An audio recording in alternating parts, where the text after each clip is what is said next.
500 sekolah rakyat akan dibangun 100 tahun ini. Yang kedua adalah program perumahan. Ada kawasan food estate akan diteruskan dan dipelebar. Makanan bergizi gratis walaupun ada masalah sih, tapi saya kira semua adalah tujuan yang mulia.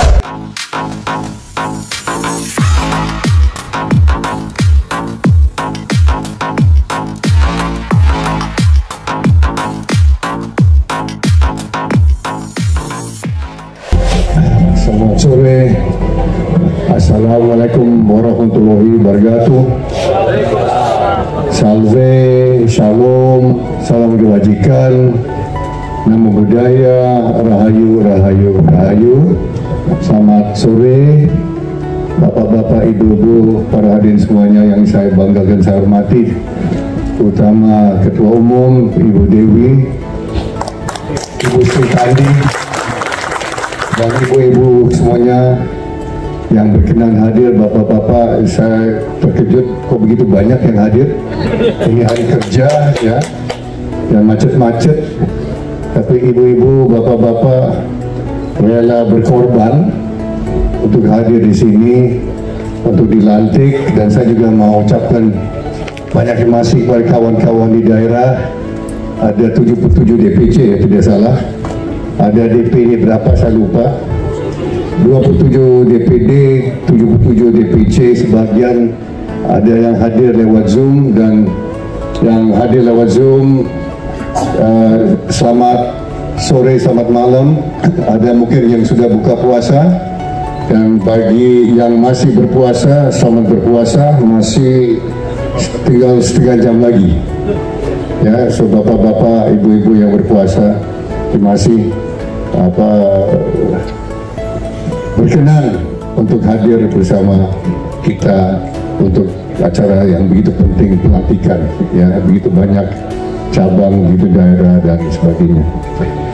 Tentu saya mengucapkan selamat kepada Ibu Dewi, kepada Pak Sekjen tadi, kepada semuanya atas di pelantikannya yang tadi, dan saya mengaturkan juga terima kasih, dedikasi dan ya, dedikasi dan perjuangan ya yang bapak-bapak, ibu-ibu ikut serta ya untuk mencapai, saya kira, cita-cita yang tadi disebut oleh Ibu Ketua Umum. Dan kita saksikan sendiri bahwa Laskar Prabowo 08 ikut serta dan ikut mewujudkan suatu kemenangan yang luar biasa, kemenangan Prabowo dan Gibran. Dan dalam waktu singkat, karena saya dikasih tahu hanya 10 menit, karena ada yang harus buka puasa ya, mungkin harus pulang, tapi perkenaan saya untuk sampaikan beberapa hal ya Bu Dewi, mungkin singkat saja ya. Saya pertama-tama saya mau minta maaf kalau ada hal-hal, langkah-langkah yang diambil oleh pemerintah yang mengecewakan bapak-bapak, ibu-ibu ya. Karena tadi sudah disampaikan asa cita, ada program-program yang perlu waktu untuk kita buktikan kepada rakyat sebetulnya manfaatnya dan kegunaannya. Tapi saya ikut berbangga ya, saya ikut berbangga dengan langkah-langkah yang begitu banyak yang sudah diambil oleh pemerintah dalam waktu yang singkat. Kita baru saksikan hanya 5 bulan ya, Prabowo dan Gibran baru memimpin setelah dapat mandat dari rakyat, memimpin tidak lebih dari 5 bulan. Ini sekarang tanggal 20 bukan? Prabowo Gibran dilantik tanggal 20 Oktober bukan? Ini sekarang 5 bulan ya, ini 21 ya, so 5 bulan satu hari. Dan saya berbangga, begitu banyak yang sudah tercapai, begitu banyak langkah-langkah, begitu banyak program yang kita saksikan sebagai wujud dan sebagai pemenuhan janji-janji kampanye. Yang pertama adalah program makanan bergizi gratis yang sudah dicanangkan, dicetuskan Pak Prabowo 18 tahun yang lalu. Itu impian dia sejak 2006. untuk menjawab dan menanggapi masalah stunting yang begitu besar dan sampai sekarang ini adalah masalah besar. Menurut pemerintah kita, saat ini 25% anak-anak Indonesia menderita kondisi stunting. 25%, 1 dari setiap 4 anak saat ini menderita dan stunting. Ya. Dan sudah dimulai sesuai waktu dan janji Pak Prabowo, sudah dimulai beberapa bulan lalu, tanggal 6 Januari itu disalah. Dan kita sudah antisipasi, itu kan tidak semua akan jalan mulus, tidak semua akan jalan lancar. Banyak yang akan nanti ada hambatan-hambatan, ada rintangan-rintangan, tapi tujuan kita tujuan mulia. Tujuan mulia, kita mau isi perut dari 41% anak-anak Indonesia. Menurut pemerintah yang masuk sekolah tiap hari sampai sekarang ini, 41% anak-anak sekolah masuk tanpa sarapan pagi. Berarti apa? Alias itu apa? Alias lapar. Ya. Dan itu sudah terbukti. Ada banyak adegan-adegan yang saya lihat, saya nonton di YouTube. Anak-anak, ada perempuan, ada laki-laki yang masih kecil. Mereka tidak mau makan makanan yang dikasih di depan mereka. Kenapa ditanya? Karena mereka mau bawa pulang untuk adik-adik di rumah. Ada yang bilang mau bawa untuk ibunya di rumah, karena ibunya di rumah juga kurang makan. Dan itu banyak adegan-adegan seperti itu. Dan berarti apa? Bahwa itu bukti nyata bahwa yang kita menduga dan kita sebetulnya menduga 41% anak-anak di sekolah, dan kita menduga juga anak-anak di rumah yang juga kurang makan, ya. Dan ternyata banyak anekdot, dan itu sudah dimulai dengan banyak rintangan, banyak kalangan, dan banyak yang tidak setuju, dan banyak yang ingin merusak program itu. Kita sudah tahu itu, ya. Ini ada adegan-adegan mahasiswa di salah satu tempat di Papua katanya menolak program makanan bersih gratis. Ya, kalau di program ini dari pemerintah tidak ada unsur paksaan. Kalau bapak-bapak, ibu-ibu, adik-adik tidak mau makan, Prabowo dan Gibran tidak mau paksakan kok. Ya, kalau tidak mau makan silakan aja kasih makanannya kepada tetangga, atau bisa dibawa ke rumah untuk ibu dan bapak dan adik-adik yang tidak bisa makan. Tidak ada unsur maksaan. Tapi ternyata begitu banyak anak-anak kita kelaparan. 41%, kasih aja ke adik-adik atau kakak-kakak yang kelaparan. Ya, so ini program sudah dimulai. Pak Prabowo sudah tambah lagi 1 triliun jadi 171 triliun, dan akan tambah lagi sampai tujuan kita adalah 82 juta jiwa, 78 juta anak, dan 4 juta ibu-ibu yang sedang hamil. Itu program Prabowo, dan saya berbangga ya kita bisa kawal, kita bisa wujudkan program ini. Dan saya minta kawan-kawan anggota Laskar Prabowo 08 di Jakarta dan di daerah untuk tetap kawal. Kalau ada kejadian korupsi, lapor langsung lewat WA, lapor. Pimpinan Badan Gizi Nasional menunggu laporan. Pak Dadan kalau kita lapor dia langsung, karena kita sudah antisipasi. Saya masih ingat rapat yang Pak Prabowo pimpin mengenai Badan Gizi ini. Kita masih Prabowo belum dilantik, dia sudah bilang yang pertama kita harus antisipasi dan hati-hati di korupsi. Mereka pasti tikus-tikus akan muncul untuk makan makanan-makanan itu, dan mereka orang-orang berdosa, mereka mau curi dari anak-anak, dari bayi-bayi dan ibu-ibu yang sedang hamil. Itu berdosa, dan terkutuklah mereka, karena Tuhan yang Maha Esa memantau, malaikat-malaikat memantau, dan kita yang berbakti untuk Tuhan yang Maha Esa, kita juga harus kawal.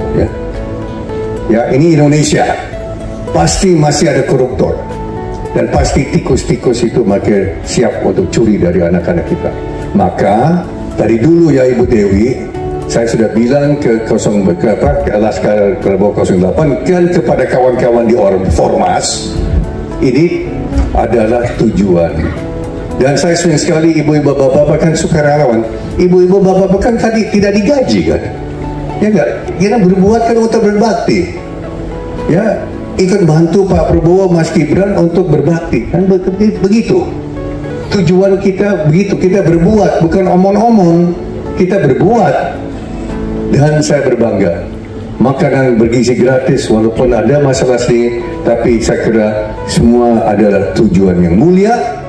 Ya, kita anggarannya 10.000, jangan 8.000, jangan 9.000, jangan 7.000, 10.000 per anak setiap dan per ibu setiap hari.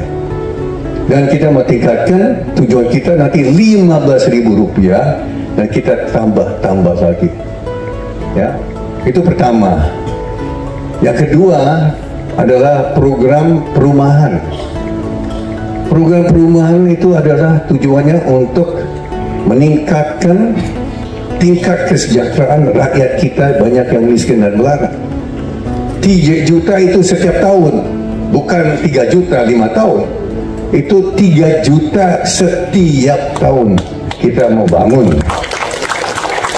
1 juta di perkotaan berupa apartemen, 2 juta di dalam pedesaan dan di pesisir, termasuk untuk para nelayan yang belum begitu sejahtera. Maaf, apa nih? Ada pesan? Saya nggak bisa lihat.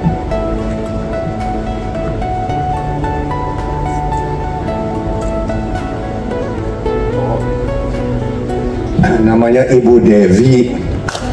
Bukan Ibu Dewi, ya maaf, Ibu Devi. Maaf, penting, ini penting, pesan penting ini.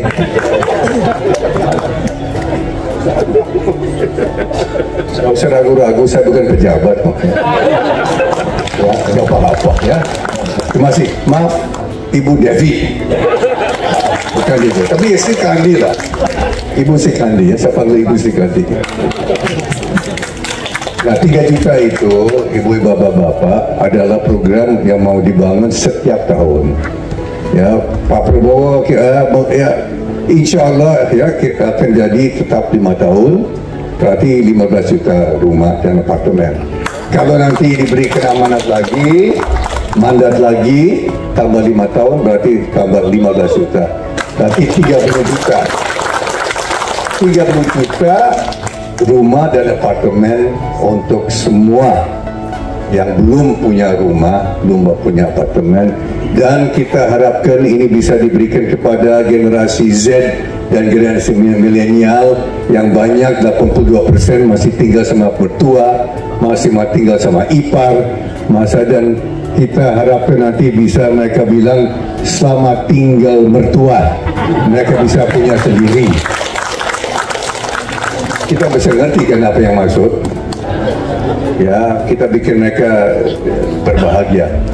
Yang satu lagi yang saya perhatikan ya, kita selalu nyanyi Indonesia Raya. Saya selalu ingat Indonesia Raya itu ada 3 stanza atau 3 bait. Yang pertama Indonesia, ya kita ucapkan, kita teriak, kita apa? Merdeka, merdeka ya.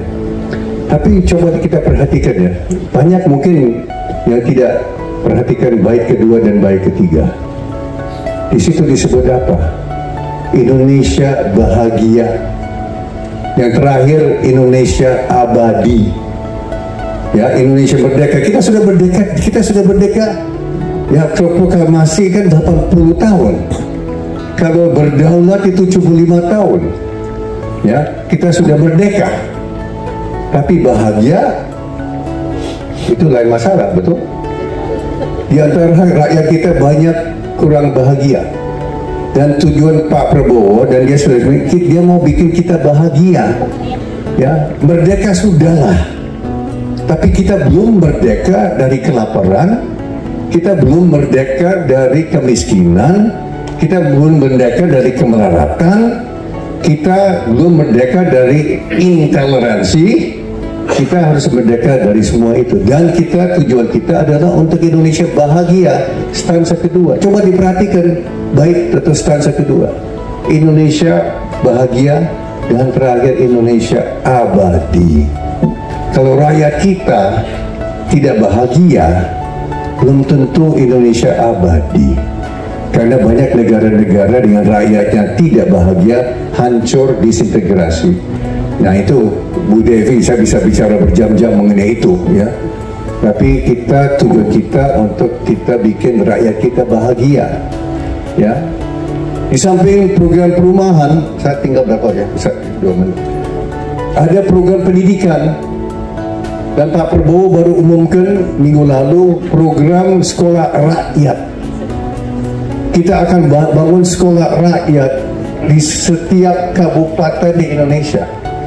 500 sekolah rakyat akan dibangun 100 tahun ini.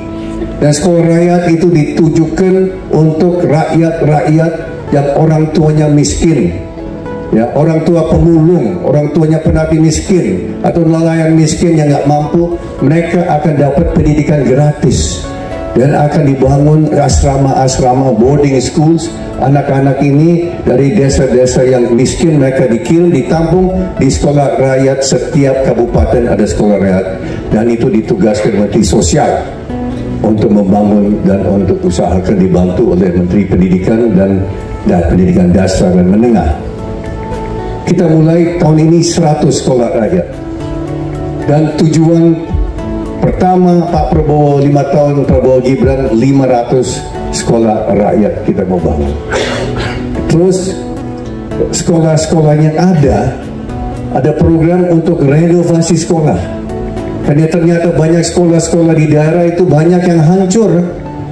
Ya, gedung-gedung bangunan-bangunannya banyak bocor. Anak-anak harus belajar dengan kondisi pada saat hujan itu bocor, mereka masuk dan lagi sakit, dan itu ada dana khusus untuk kita renovasi sekolah-sekolah. Pemerintah juga antisipasi korupsi.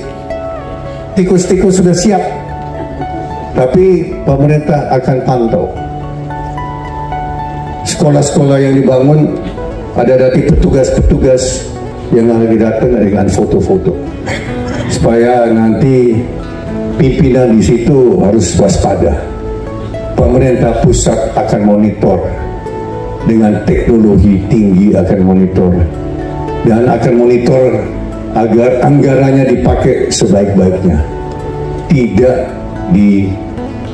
ada kebocoran-kebocoran yang Pak Prabowo dari dulu curigai bakal ada 30% yang mungkin mau dicuri, dan 30% itu kita harus hati-hati, kita harus jaga, jangan ada kecurian-kecurian, jangan ada kebocoran-kebocoran. Dan kami mohon kawan-kawan Laskar Prabowo 08 untuk mengawal, untuk memonitor, untuk mendampingi program-program pemerintah pusat nanti di daerah. Nanti kita senang sekali ada 77 DPC, hendaknya nanti lebih banyak lagi supaya bisa mengawal program-program pemerintah bersama kawan-kawan dari Formas. Saya dengar sudah ada 50 ya, 50 organisasi masyarakat, organisasi sosial tergabung di dalam Formas. So ini ada program-program, ada program kesehatan. Kalau tidak salah sudah tahu ya, ada cek kesehatan gratis. Ibu-ibu sudah tahu ya, bapak-bapak sudah tahu, itu program sudah, kalau salah 2 minggu lalu sudah dimulai ya, betul ya? Bagaimana Pak? Sudah.